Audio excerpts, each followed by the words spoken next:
एक पक्षी था जो रेगिस्तान में रहता था, बहुत बीमार। कोई पंख नहीं, खाने पीने के लिए कुछ नहीं, रहने के लिए कोई आश्रय नहीं था।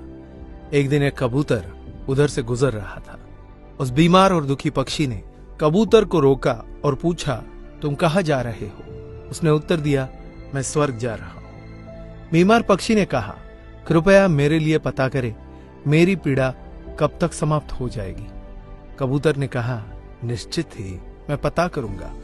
कबूतर ने इतना कहकर बीमार पक्षी से विदा ली। कबूतर स्वर्ग पहुंचा और प्रवेश द्वार पर देवदूत को बीमार पक्षी का संदेश दिया। देवदूत ने कहा, पक्षी के जीवन में अगले 7 वर्ष तक इसी तरह कष्ट लिखा हुआ है। उसे ऐसे ही 7 वर्ष तक कष्ट भोगना पड़ेगा, तब तक उसके जीवन में कोई खुशी नहीं है। कबूतर ने कहा, जब बीमार पक्षी यह सुनेगा तो वो निराश हो जाएगा। क्या आप इसके लिए कोई उपाय बता सकते हैं? देवदूत ने उत्तर दिया, उससे कहो कि इस वाक्य को हमेशा बोलता रहे, इन सब के लिए भगवान तेरा शुक्र है।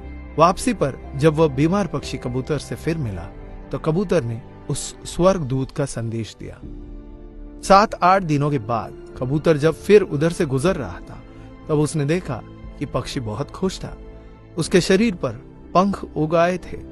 उस रेगिस्तानी इलाके में एक छोटा सा पौधा लगा हुआ था। वहां पानी का एक छोटा सा तालाब भी बना हुआ था। चिड़िया खुश होकर चहचहा रही थी। कबूतर चकित था।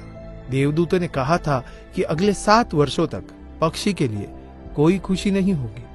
इस सवाल को ध्यान में रखते हुए कबूतर स्वर्ग के द्वार पर देवदूत से मिलने पहुंच गया।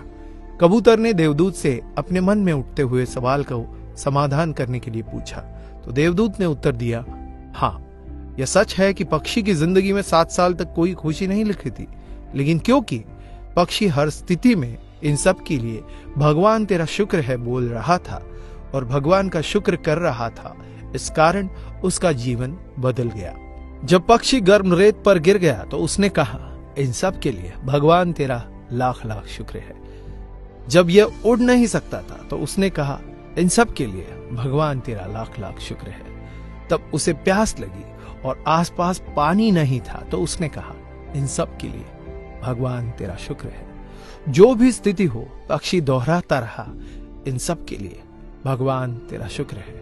और इसलिए 7 साल 7 दिनों में समाप्त हो गए।